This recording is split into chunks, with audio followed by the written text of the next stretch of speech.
오늘 가정에서 또한 교회에서 수요예배를 드리는 모든 성도님의 삶 속에 주님의 평강과 기쁨이 늘 함께 하시기를 다시 한번 기도하겠습니다. 오늘 본문의 말씀은 로마서 15장에 나와 있는 말씀이고요. 오늘 본문의 말씀을 통하여 성령의 능력으로라고 하는 말씀의 제목으로 오늘 말씀을 함께 나눌 텐데요. 성령의 능력으로 오늘 저와 여러분의 모든 삶 속에 주님의 역사심이 가득 넘치는 귀한 역사를 바라보며 나아가실 수 있는 우리 교회와 성도님 되시길 기도하면서 오늘 말씀을 함께 나누고자 합니다. 특별히 바울이 로마서를 기록했을 당시에 로마의 인구가 약 100만 명쯤 된다라고 추산을 해요. 그 100만 명 인구 가운데 태반이 노예와 그리고 또한 도시 하층인이었겠죠. 물론 귀족들과 특권층에게는 로마의 삶이 참 행복하고 기쁨이었겠지만 대다수의 노예들과 그리고 도시 이 빈민에게 있어서 그들의 삶은 굉장히 어렵고 힘들었던 삶이라고 말할 수 있을 거예요.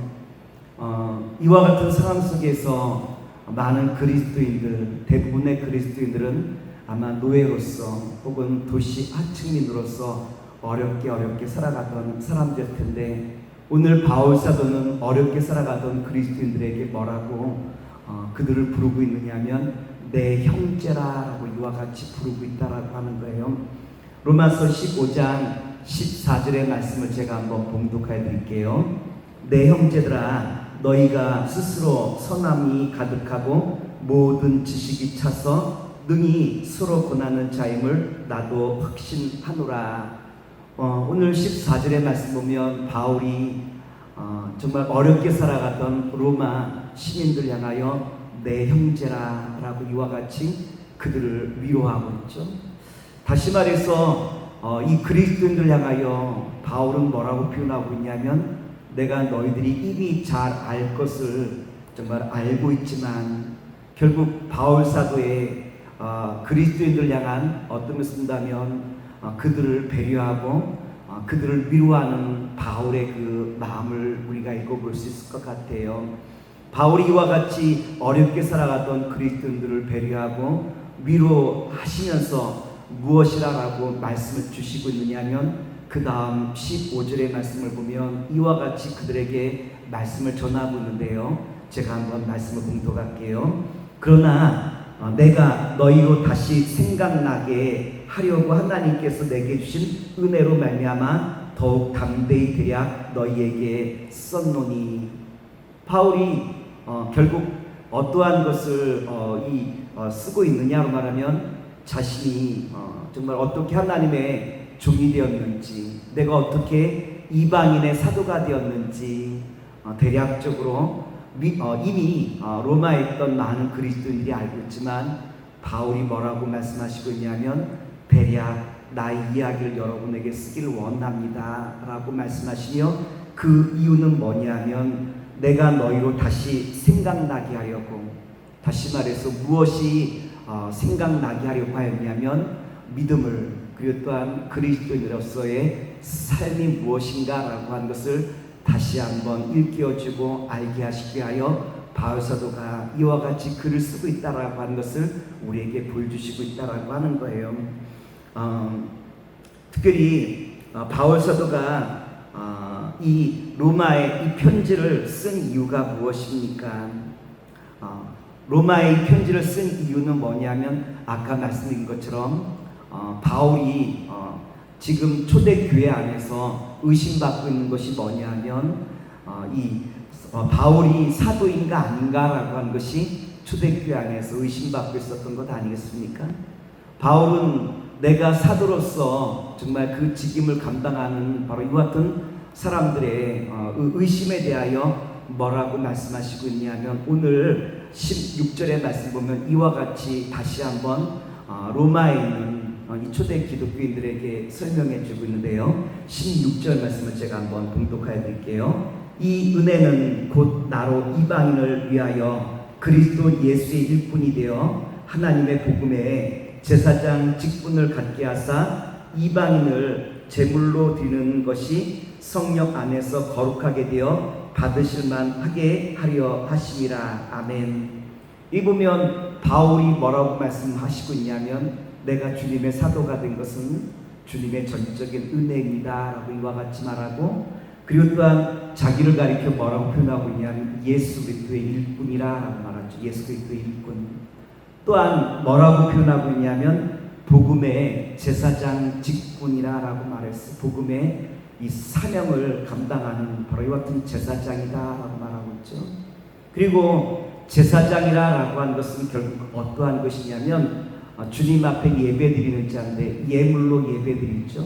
다시 말해서 바울이 하나님의 능력 가운데 받은 사명이 뭐냐라고 말하면 이방인을 주님 앞에 드릴 이방인의 사도로 부름받았다라고 하는 것을 우리에게 잘 소개해주고 있어요.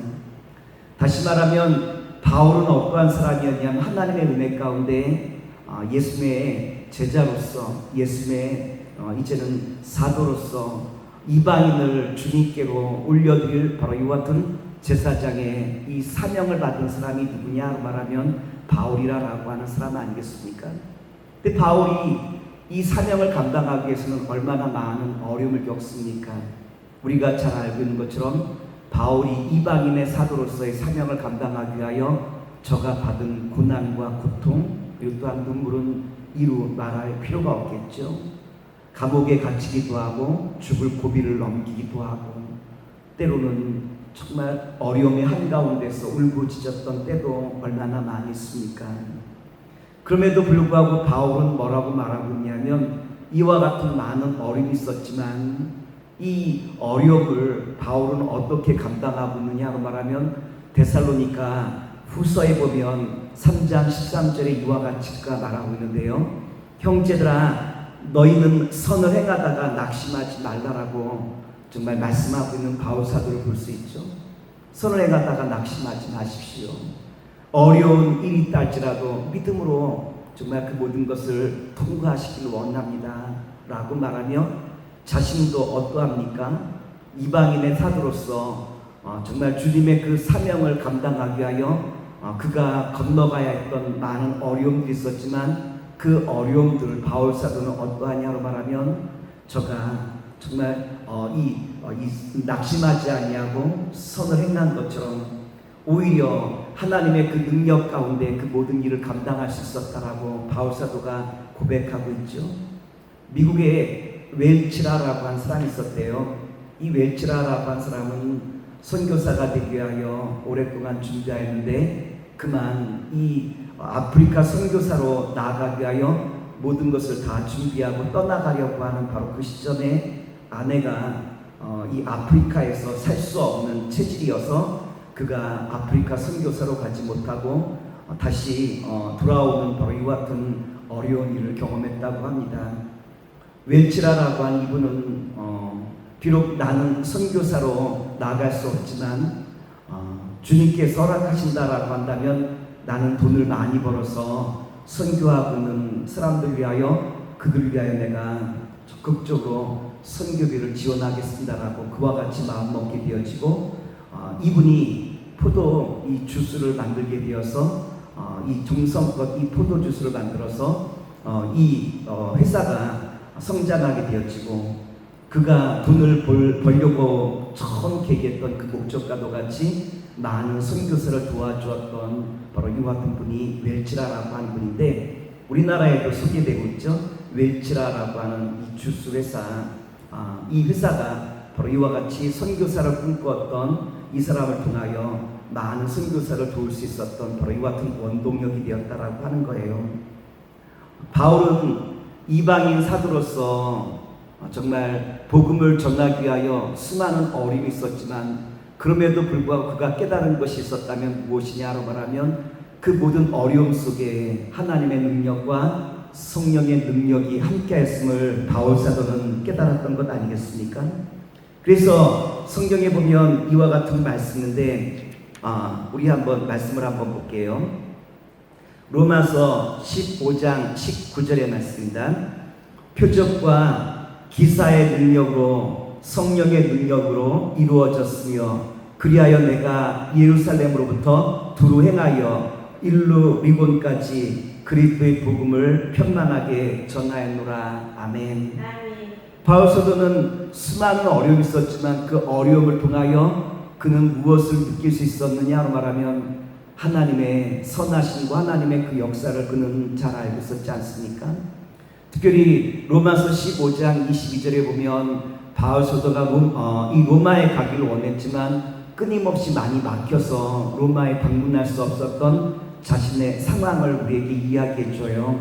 그러나 그럼에도 불구하고 바울 사도는 무엇을 알았느냐로 말하면 내가 감옥에 갇히고 때로는 매를 맞고 어려움도 많이 겪지만 그 모든 어려움들을 통하여 그때는 절망스럽고 어려웠던 순간이었지만 이 모든 순간들이 결국은 하나님의 능력 가운데 성령의 능력 가운데 복음을 전하기 위한 하나님의 통로가 되었음을 바울 사도는 깨닫고 정말 이 내가 잘 되는 것보다 하나님께서 인도하시는 바로 이와 같은 손길이 얼마나 큰가라고 하는 것을 바울 사도는 잘 알고 있었다라고 하는 거예요.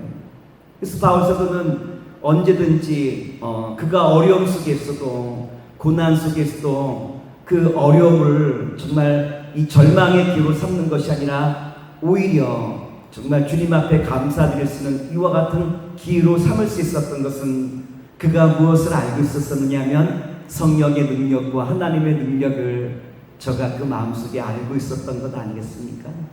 그리하여 어려운 그 순간에도 반드시 하나님의 능력이 성령의 역사니 이 모든 것을 인도하여 주실 거라고 하는 그 믿음이 있었기에 바울 사도는 모든 사람이 절망하는 그 순간에도 주님의 그 능력을 믿고 한 걸음 한 걸음 나가 마침내 온 땅에 주의 복음을 전할 수 있었던 이방인의 사도로서의 그 사명을 감당할 수 있었다라고 하는 거예요.